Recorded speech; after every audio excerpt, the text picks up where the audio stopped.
Tonight, Donald Trump wants to press pause on Muslim immigration. Is that racist or common sense? It's December 9th, and you're watching The Ezra Levant Show.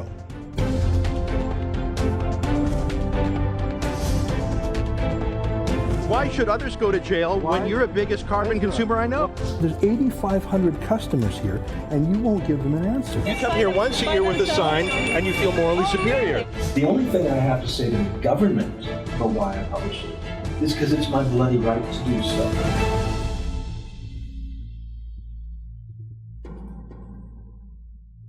Oh, Donald Trump has done it now. He's gone too far now. He's really hurt himself now.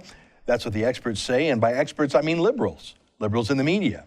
Because Trump released this statement just days after a massacre of 14 people in San Bernardino by Muslim terrorists. Trump wrote a, quote, statement on preventing Muslim immigration. It's not that long. I want to read the whole thing to you because I know the rest of the media won't. Ready? Donald J. Trump is calling for a total and complete shutdown of Muslims entering the United States until our country's representatives can figure out what's going on, unquote. And by that, he means, he explains what he wants them to figure out, quote, according to Pew Research, among others, there is great hatred towards Americans by large segments of the Muslim population. Most recently, a poll from the Center for Security Policy released data showing 25% of those polled agreed that violence against Americans here in the United States is justified as part of the global jihad. And 51% of those polled agreed that Muslims in America should have the choice of being governed according to Sharia. Sharia authorizes such atrocities as murder against non-believers who won't convert, beheadings, and more unthinkable acts that pose great harm to Americans, especially women. So Trump outlined the worry, hate that's endemic to the Muslim community, obviously not all Muslims, but significant numbers. We've shown you that Pew poll before, by the way. Click here if you want to see the details of it. In a handful of countries listed by Pew, 60 million Muslims say they support the Islamic State. 60 million. That is not a small fringe. So what does Trump want to do? Well, here's his conclusion, quote, without looking at the various polling data, it is obvious to anybody the hatred is beyond comprehension. Where this hatred comes from and why, we will have to determine. Until we are able to determine and understand this problem and the dangerous threat it poses, our country cannot be the victims of horrendous attacks by people that believe only in jihad and have no sense of reason or respect for human life. If I win the election for president, we are going to make America great again, unquote. So that's it. What do you think? Do you agree with the White House that saying that disqualifies Trump to be president? That's a pretty cynical conclusion that I think some might say is automatically disqualifying to serve in the Oval Office, but obviously the American people will make that determination. Which part is disqualifying? The plan to pause Muslim immigration, or the concern about Muslim hatred for America and support for Sharia law? Or is it his catchphrase about making America great again? Or is it just his temerity to even want to talk about these issues? Obviously, the media was in a frenzy, but who's kidding whom?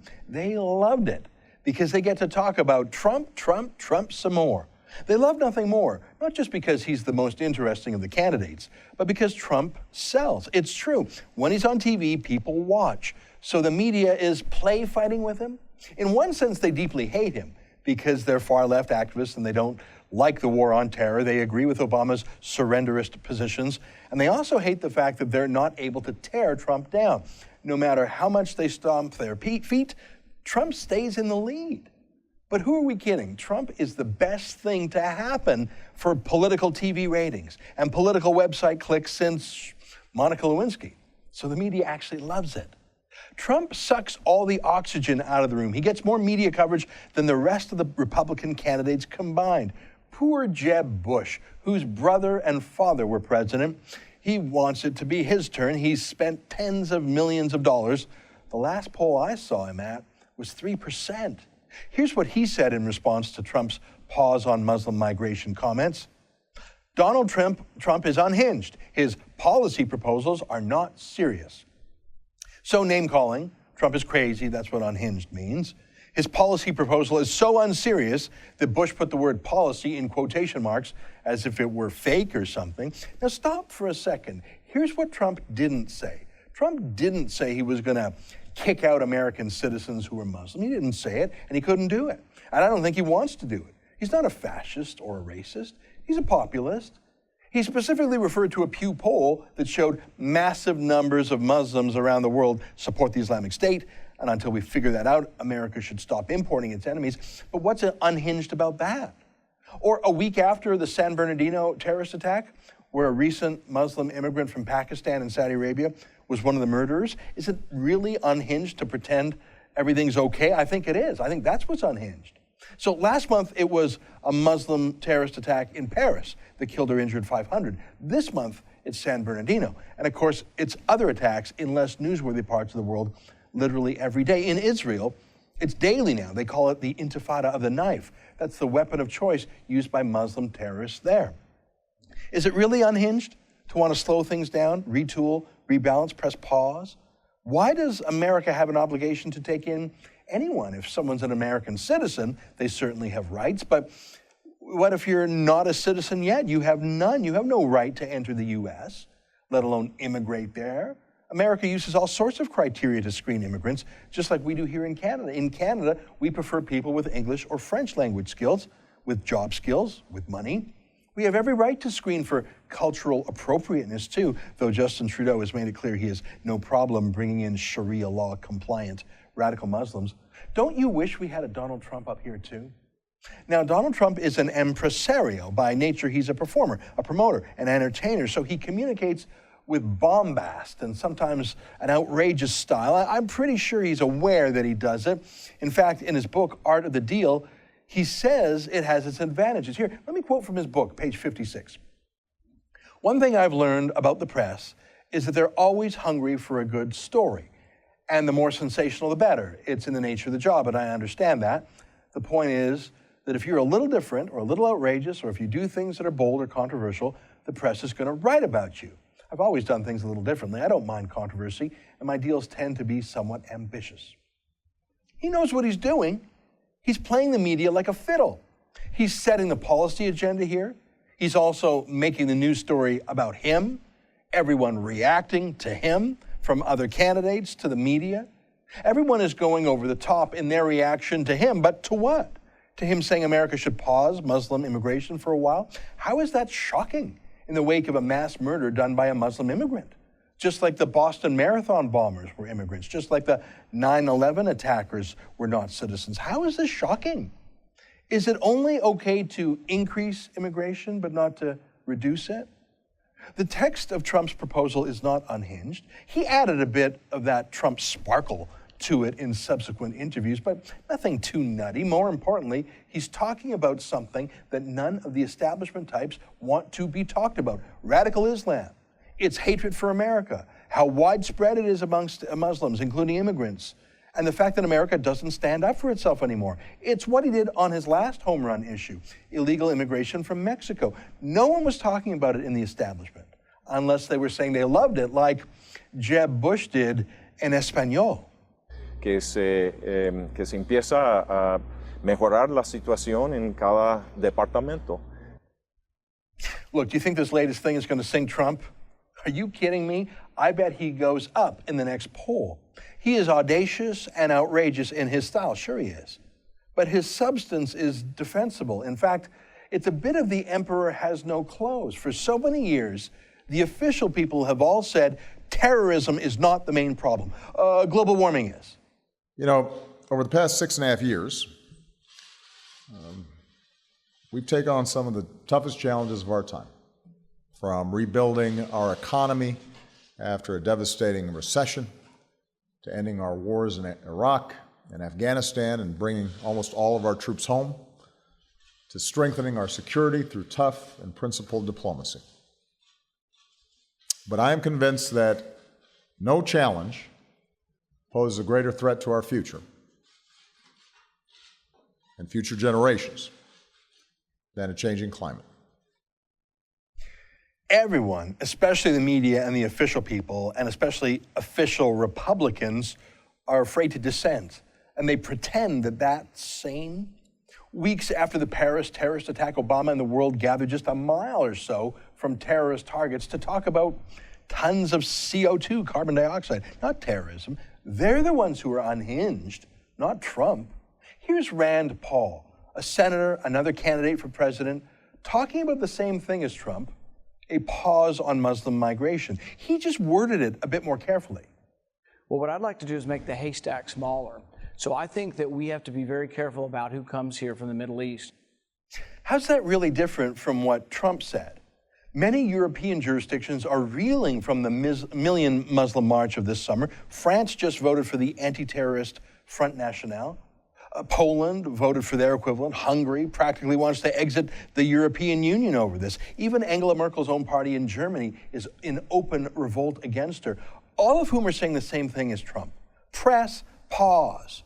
No one is saying strip Muslims of their citizenship. Everyone is saying we've taken quite enough for now. Let's focus on absorbing and integrating them, especially when the Islamic State has threatened to sneak in amongst new migrants, and in Paris managed to do so. Oh, you know who else might think Trump's idea is not so nuts? This guy. The United States government has information to indicate that individuals tied to terrorist groups in Syria have already attempted to gain access to our country through the U.S. refugee program. Yeah, here in Canada, too, the Islamic State has specifically named Canada as a target. Today, our Brian Lilly went to an immigration department briefing on refugees. He asked them, of the thousands of migrants who are being processed, how many have been rejected? And you know what they told him? 0. They said that. Which is more unhinged, to quote Jeb Bush? Not vetting a single migrant from Syria, or saying, let's slow down a bit before more of us get killed? If you agree with Donald Trump that we need to respect freedom of religion for our citizens, but we don't need to bring in more foreigners from Sharia countries until we figure this out, why don't you sign our petition for the same view here in Canada? refugeepause.ca. Just pause things. Just slow them down. We've already brought in more than 500,000 Muslim migrants in the past 10 years, doubling Canada's Muslim population since 9/11. How about we just take a pause? And if that sounds crazy, well, the emperor has no clothes. We've tried ignoring the problem for long enough, and too many people have died. Stay with us. More about this subject with Joel Pollack after the break.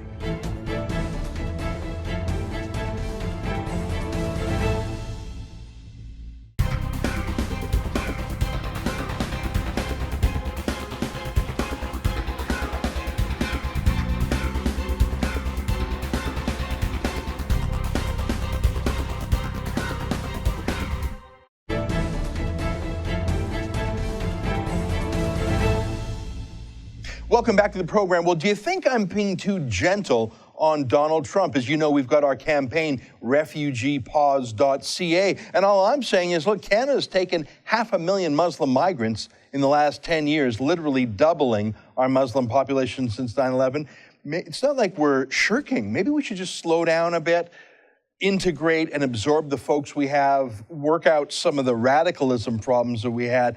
That seems to be what Donald Trump is saying, but the apoplectic reaction from all the official people is just incredible to me. Well, maybe I'm wrong. Joining me now from Los Angeles, from Santa Monica actually, is our friend Joel Pollack, the editor-at-large of Breitbart.com. Hey, great to see you again.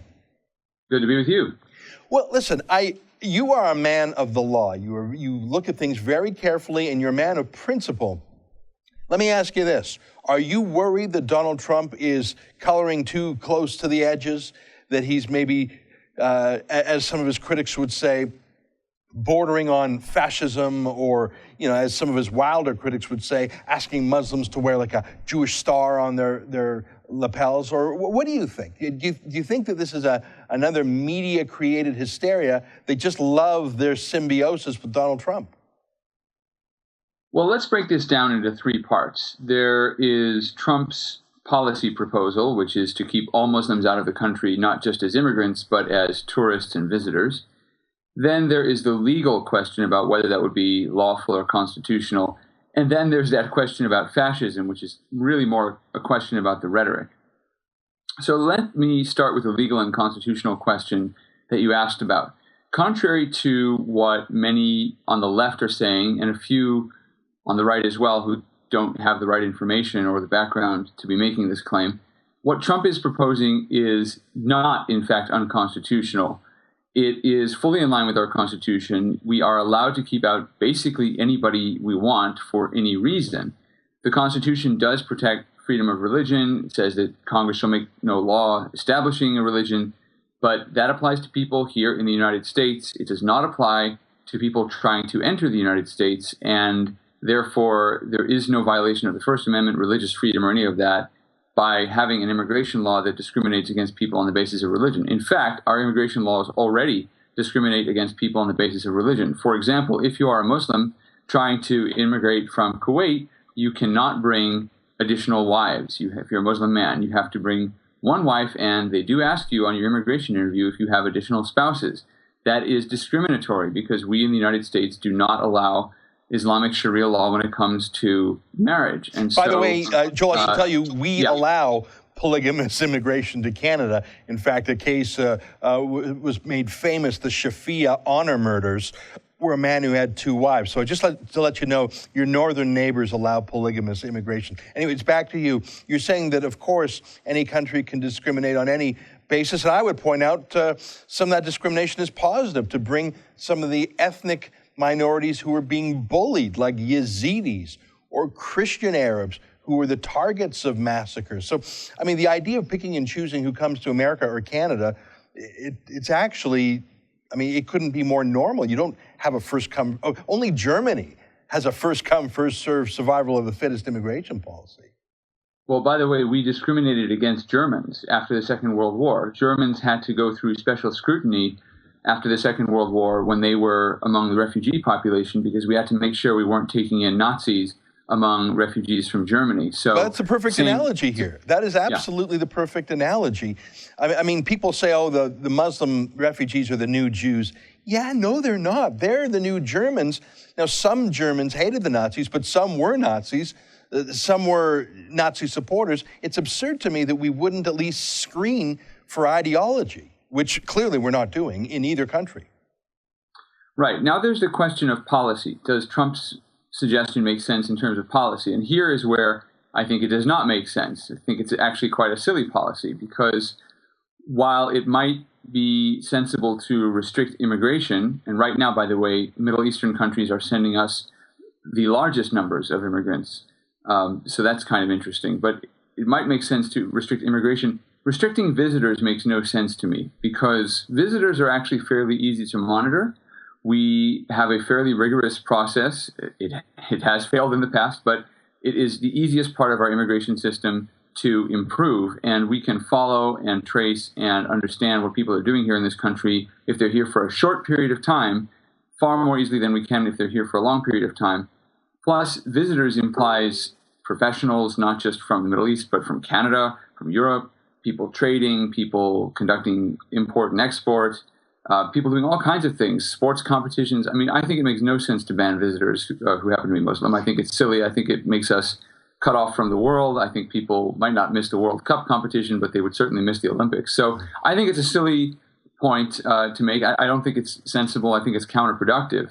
As my colleague Ben Shapiro has pointed out, we also rely on Muslims for a lot of our intelligence about what's going on in the Middle East. So barring Muslims from traveling here, I think is not good. But I didn't see that in his statement of December 7th, which I read through. Perhaps he's elaborated on his original policy in writing or in commentary. I would agree with you. I mean, if we have, I understand the King of Jordan, for example, coming in. I mean, it would be absurd to have a universal ban on Muslims. There are many great Muslims, as you say, allies, information sources, but for an immigrant, just to slow it down, pause it. But I take your point on that, on a ban on anyone for visiting purposes. I take your point. I didn't see that in the original document, though. It wasn't in the document, but the Associated Press asked his campaign manager what he felt with regard to visitors, and he said the position covered visitors as well. Trump has not walked that back. He did walk back what a spokesperson said earlier about American citizens. It would be unconstitutional if it applied to American citizens. One spokesperson initially said, yes, it does apply to everybody. Trump later said it does not apply to Muslims who are American citizens. So right now we have a policy as it stands that would apply to immigrants and to visitors, including tourists. So that's the policy question. Now, the question about fascism is really one about rhetoric. And here I don't think the concern applies. Everyone's running around saying he's the new Hitler and so forth. I don't think so. I think there are other issues on which he has used hyperbole and exaggeration in a way that I think for a leader is probably irresponsible. I think that the claim, for example, that there were thousands of people celebrating on rooftops in New Jersey on 9/11 was irresponsible. And the reason it was irresponsible was not only was it factually inaccurate, there were people celebrating, but it was something on the order of 8 people, not thousands. But it does seem to paint the community with a broad brush. And I think that is where you start to get into rhetoric that's not helpful. But I don't think that Trump is a fascist. I think he is a populist. And these messages wouldn't be resonating if many Americans didn't agree with them. And it's not because Americans are xenophobic or Islamophobic or bigoted. It's because Americans have been told by their government for the last 7 years that there's really nothing we can do to stop terrorism. We're going to have to accept a few of these things that happen once in a while. People get killed. Radical Islam is not the problem. Christianity was just as bad 800 years ago. And people are frustrated with that. And because there is no other response coming, we don't have NSA surveillance anymore because that's something both parties have agreed on. So now people basically are just lashing out and saying, well, look, the only answer is basically to keep Muslims out of the country. And that's why Trump's message is resonating. And by the way, it's also resonating because this terror attack in San Bernardino sent exactly that message. This was the couple next door. The colleagues at work had just thrown her a baby shower. The guy had worked in a cubicle alongside other people for years without any problems. That's what people are reacting to. I mean, everybody in my community here in Santa Monica, which is a liberal community, was talking on the weekend about, well, what do we do? How do you know? I've got a Muslim who works next to me at work. I mean, what do you know? People were kind of joking about it, but people also are legitimately afraid because these were Muslims. The husband grew up in America. The wife seemed to have been welcomed by the sort of welcome that the left would like us to confer on every immigrant who comes to this country. She was embraced with open arms and gifts and baby showers. I mean, this was a textbook case of integration, not insular withdrawal, and yet this is what happened. So the answer to that really is there is no answer. You have to basically go through your everyday life accepting some level of risk. But for the president to say that it's acceptable for him to say, well, my policy is worth doing even if people die and we can't stop every terror attack, we actually do expect people to stop every terror attack, at least ones that we should know about or ought to know about. And I think that that's what Americans are reacting to. That's why they're responding positively to Trump, because he has an answer. And we have 70 years of no answers. It's not just no answers. It's that the government, Obama will not protect you. Oh, and by the way, you can't protect yourself with firearms. Obama won't use the NSA. He won't inspect people too closely if they're Muslim. But if you dare see something and say something, you'll be investigated by the Attorney General, like the school that complained about that clock bomb kid, Ahmed Mohammed. Or, the Attorney General saying she will prosecute people who use inflammatory rhetoric. So it's not just that Obama won't do anything. He won't let Americans do anything. He won't let Americans talk about it. And so you're pushing people out of the establishment Democratic Party, even out of the establishment Republicans, to the only guy who's willing to take on the political correctness, the populist Donald Trump, just like on Mexican illegal immigration. Last question to you. I mean, do you see an analogy with what's going on in Europe? The Front National, Marine Le Pen, winning the regional elections in France a few days ago.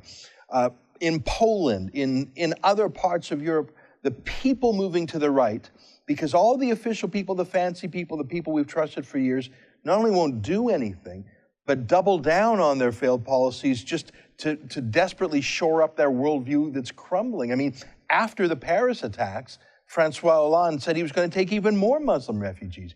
I see what's happening with Donald Trump as a microcosm of that. People saying, all right, officials in the Democrats, officials in the GOP, we will go to the one guy who's willing to at least talk about the issue. He might be bombastic and a little over the top, but he's busting open this musty, gray, cobweb conversation. What do you say to that? I think there are some parallels, but I think what's happening in Europe is slightly different. In Europe, you have people like Le Pen who are appealing to nationalistic sentiment. And those nationalistic sentiments run deeper and differently in a place like France or Germany than they do in the United States. Trump says he wants to make America great again. That's sort of a nationalistic message. But the essence of what Americans believe about the United States is that it's a country based on a covenant, based on a constitution, based on values. And they're not reacting to foreign Islamists coming here among immigrants and refugees because it's going to somehow dilute the idea of American nationhood. I mean, America is and has always been a polyglot of people. What people are reacting to is the idea that people who come here don't share the same values. And those are values that Obama has been unwilling to stand up for. I'm not sure Trump is the best apostle of those values. I mean, he doesn't really seem to talk about them very much, but that's what Americans are reacting to, and that's why Americans are shifting to the right. And it's not right-wing nationalist Americans. I mean, a lot of Trump's support comes from the moderate middle, and it's because the tolerance we've enjoyed in this country has been based on willingness to stand up for certain limits, certain boundaries, not just at the borders of the country, but also boundaries of conduct in office. And Trump, in a sense, is exceeding what the boundaries of political correctness are, but that's only been made possible because every other boundary has been brushed aside by this president in an effort to debase America in the world and to fundamentally transform our Constitution and the way we do things. So what's really happening here is a backlash about values and not so much about nationalism, which is more what's happening in Europe. The underlying cause is the same, but the phenomenon, I think, is different. Yeah, it's so interesting. I've kept you too long, Joel. I've learned so much from you. When I think about great Muslim Canadians, I think of liberal Democrats who try, reformers, enlightened people, my friends Tariq Fata, Raheel Raza. I think of Ismaili Muslims who follow the Aga Khan. And I think if that was an Islam that was stronger or more dominant or was treated as the leadership Islam in the media or in politics, I think people would have a warmer feeling towards Islam. Instead, it's always the CARE types, Council of American Islamic Relations, and ISNA, the Islamic Society of North America, the radicals, not just who are hogging the microphones, but that seem to get the audience with the President of the United States and things like that. I think there's a few layers here. I've kept you too long today, but it's great to talk to you. You're always a source of intelligent conservatism. I think you see the good in Trump, but you also see where he wobbles. It's so useful to have you on the show, Joel. I appreciate your smarts. Good to be with you. Okay. Hey, stay with us. We've got Faith Goldy next. Did you know she's starting her new TV show this week? Don't go away. You'll want to see that.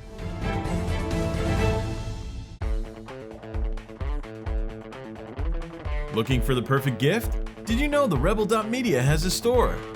Make a statement with a t-shirt. Have your morning coffee in a Fearless Travel coffee mug. There's even an Ezra Levant bobblehead. It's a one-stop shop for the perfect gift. And don't forget to pick up something for yourself. Go to TheRebel.media/store to find out more.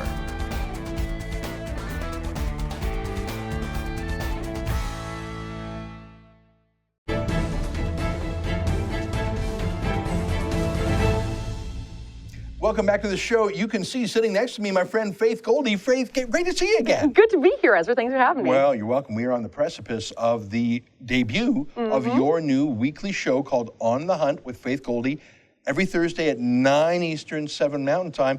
It begins tomorrow. Yep, and I can't wait. Ezra, you have been so good to me. You have allowed me basically to do whatever I want to do with this show, and let me tell you, we're going to do a lot. The past few weeks, since we've been talking, since the federal election, I've had a lot of time to kind of sit, reflect, what do I want to focus on every week and certain weeks. I've had a lot of feedback, actually, from Rebel Nation out there telling me what they're looking for in my show.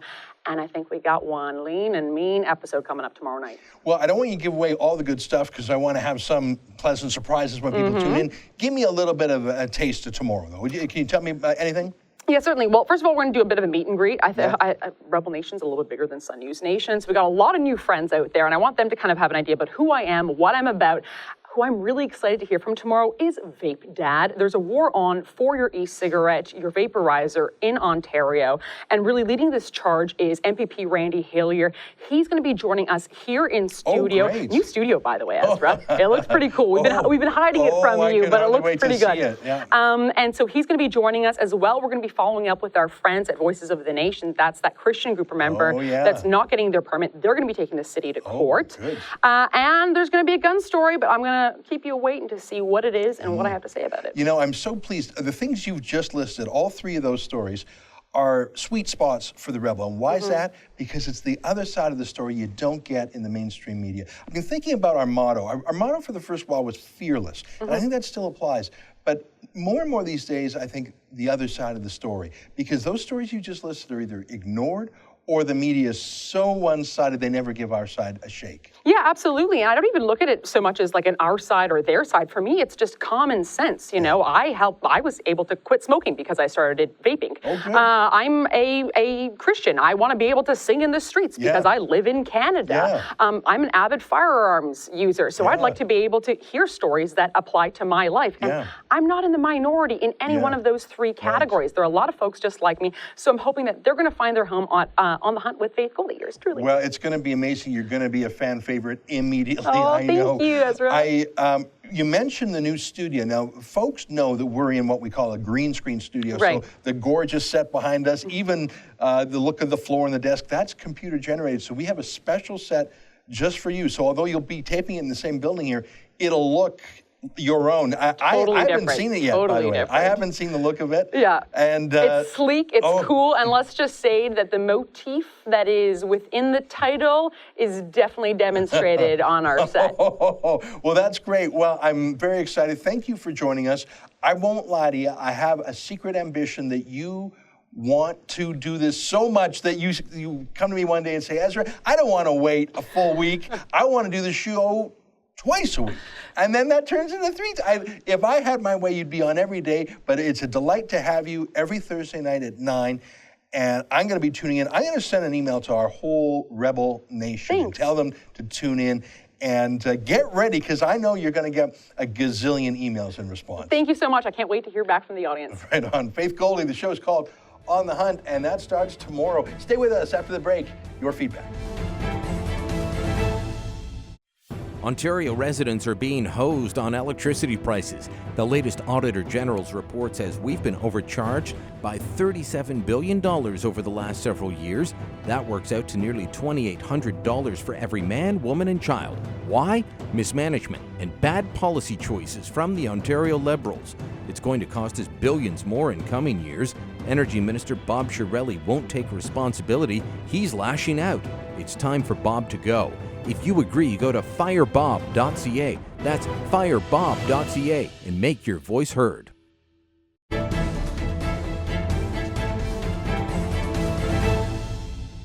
Welcome back. Time for your feedback. Chris writes, thank you. Finally found someone who dares to say what's needed. Keep up the good work. Greetings from Finland. Well, thank you very much. You know, we have quite a lot of viewers from Scandinavia, because I think that part of the world is being overwhelmed by Muslim migrants, and there's even more political correctness up there. There are some parts of Europe where if you dare criticize, you're called a Nazi. In Germany, that's the ultimate put down, as you can imagine. So I'm glad you're watching up in Finland. Mike writes, I was at an Ontario Conservative major fundraisers event in Toronto today where Patrick Brown gave a short speech. One person in the crowd did not seem to fit in. It was Preston Manning. I introduced myself, then I asked Preston, why do you not reply to Ezra's questions about your involvement in the Alberta election? He said to me that Ezra was just a high school student when he first joined the Reform Party, and now Ezra is just an angry old man. My wife and I asked for a clarification to his answer, and we asked several other questions, but he was very evasive, giving no clarification or answers. What do you have to say about this odd response to my question? Well, it is odd. I am 43. I have a ton of gray hair and a receding hairline, but I don't really feel like an old man. I mean, I feel like I've still got a few rounds left in me. Preston is approaching retirement age. I know he wants to find a successor at the Manning Center, and I hope he does quick. But let's put aside the gossip and things like that, because I think my beef with Preston is not personal or how old he is or how old I am. I'm 43. I think it's what he stands for. And he stood for two things in the last year that I can't countenance. He stood for the dissolution of the official opposition of Alberta, the Wild Rose Party. He whispered in their ear and said, I give you my blessing to merge with the government. And in doing so, discredited Conservatives, discredited the Democratic opposition, and paved the way for Rachel Notley. So I think he has to answer for that, and he never has. And the second thing, it's actually a little bit related, is he supports a carbon tax. He uses that same BS lingo about putting a price on carbon as if you have to pay for the right to use oil that you've already bought. But Preston Manning has changed. I don't think I've changed. I think I'm just as conservative now as when I met Preston Manning at age 17, and it wasn't in high school, it was in college. I think Preston's the one who's changed. We had a word for guys like him back when I was a young guy working with Preston 20 years ago. The word was auto-washed. Preston's gone auto-washed. That's what's changed. A letter from Orist, who writes, Ezra, you and your staff are doing a great job reporting the real news over the past week or so, including Bill 6, the carbon tax, and the recent slander by Eco-Justice against the Friends of Science, of which I am a member.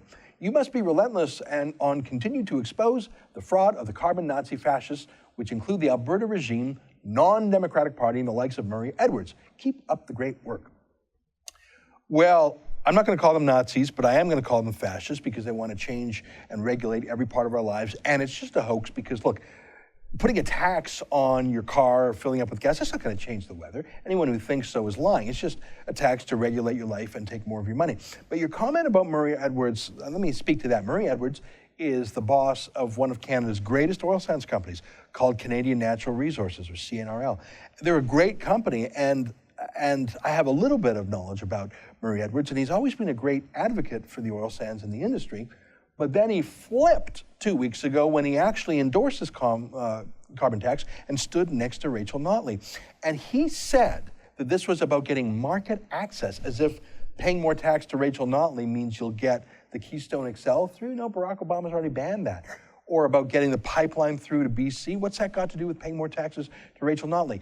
I noticed that one of the 4 lobby groups that Murray Edwards secretly cut a deal with, one of the 4 environmental groups, has already said they're going to oppose tankers to the West Coast. So Murray Edwards betrayed the industry, sold out his fellow oil companies for a promise that didn't even last a month. Next letter, Rob writes, thanks for bringing the truth as always. Is there a reason you don't say, keep fighting for freedom at the end of the show anymore? I noticed you let it slip when talking to your guest. It felt good to hear it again. FYI, I was a loyal fan from the minute Sun News went on the air until the very last day. Your show was part of the evening ritual in my home every night. Anyway, keep fighting for freedom. You really should consider signing off with that at the end of every show.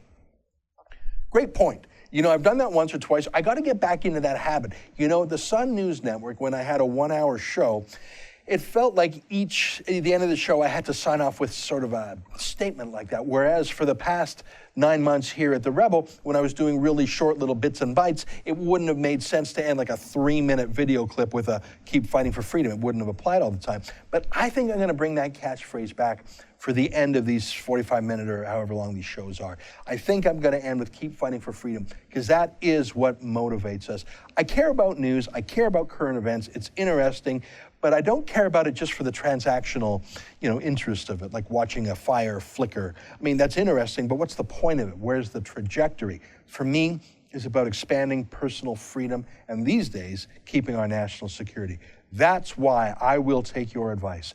And if I remember every day, I'll say, I'm Ezra Levant, signing off for The Rebel. Keep fighting for freedom.